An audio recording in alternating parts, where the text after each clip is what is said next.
With the Master Chief Collection on PC, not only have I unlocked all the armors I always wanted to have back in 2007, but also more, and they're far more detailed, and it's a little distracting.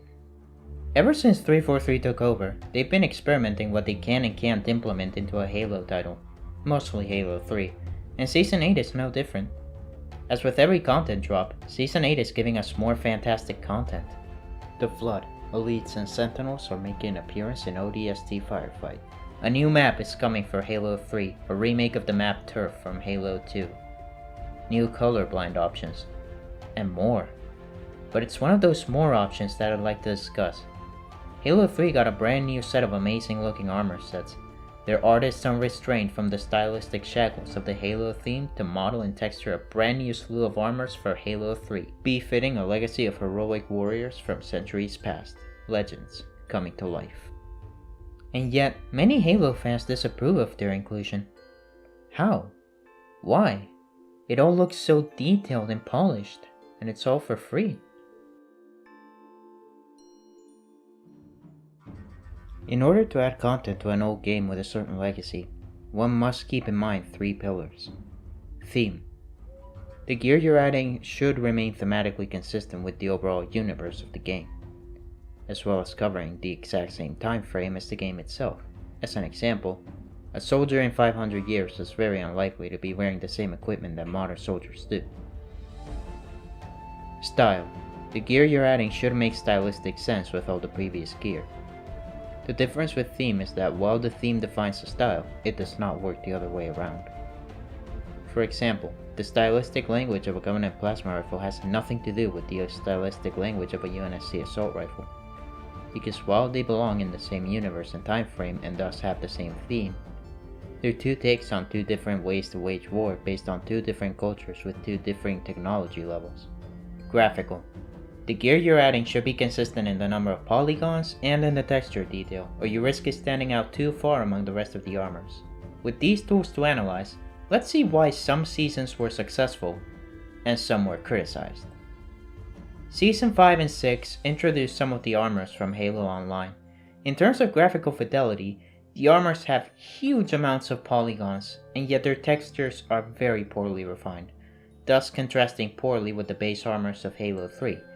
Stylistically, it also fits in poorly with the Halo 3 armors, going for a mix of several styles that were, up until Halo 4, very hard to identify as Halo, and thematically, these armors are very much Halo.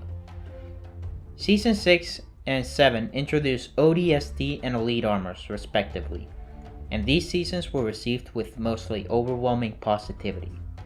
Why? Let's see what works. In terms of graphical fidelity, these armors do not fit in well, having a lot more detailing texture-wise and polygons than the Mark 6 set.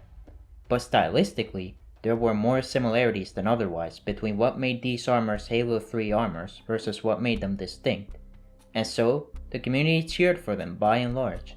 And thematically, there is not a single doubt that these armors are Halo. Season 8 introduces armors based on ancient mythology. A time of Viking warriors and gods, of Spartacus and his bronze armor, sword, and shield as he leads an army into Thermopylae. Let's analyze them. In terms of graphical fidelity, they don't match up in the slightest with the older Halo 3 sets. In terms of art style and theme, they also don't match up by design. As I said before, 343 wanted to make something different, and while they made something outstanding, it was unfitting for Halo 3.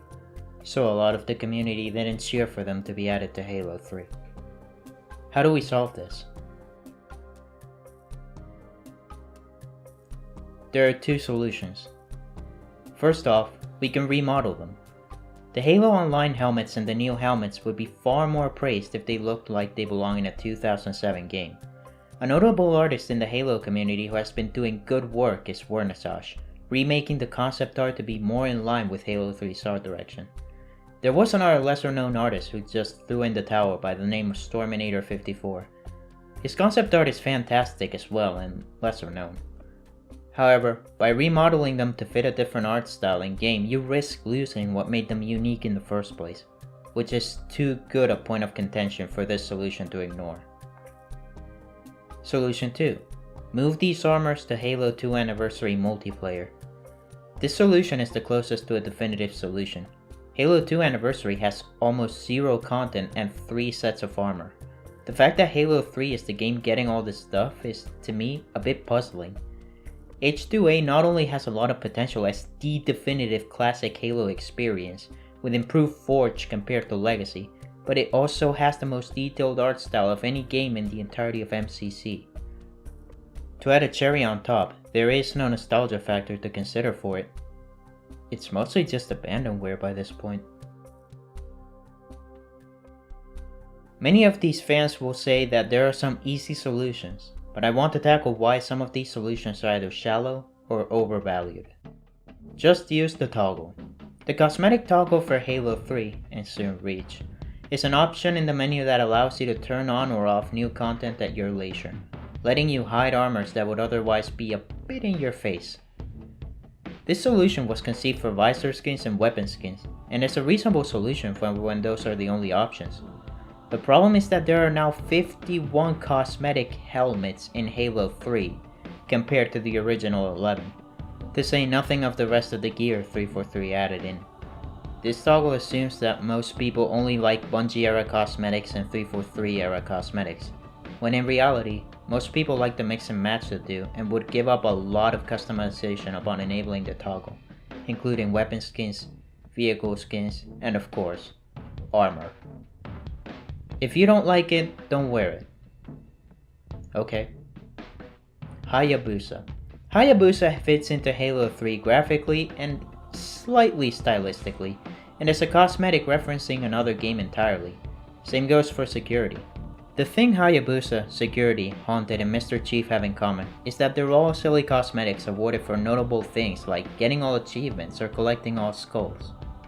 But more importantly, they're the exception to the norm. You're just nitpicking.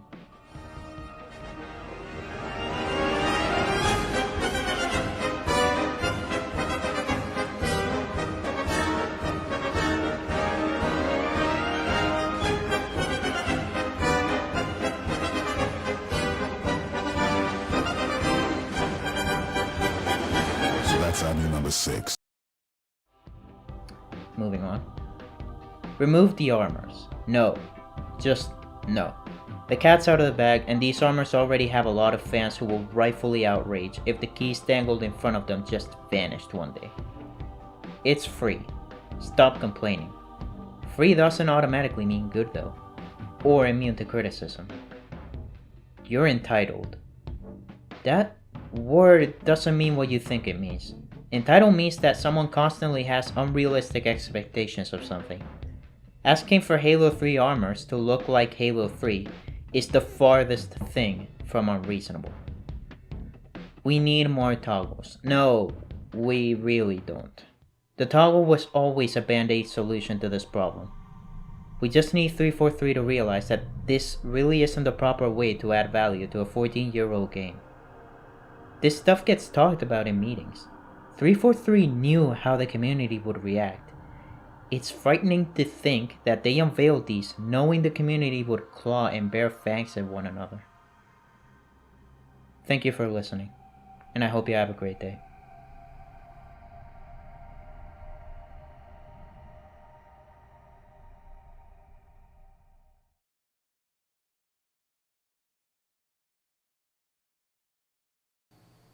Graphical. The gear you're adding should be consistent in the number of polygons and in the texture detail. Oh my god, what the fuck was that? Because while they belong in the same universe and time frame, oh my god. Having a lot more detailing texture-wise and polygons than the maze, is that they're silly cosmetics awarded for noble. Yeah, they're awarded for Noble 6.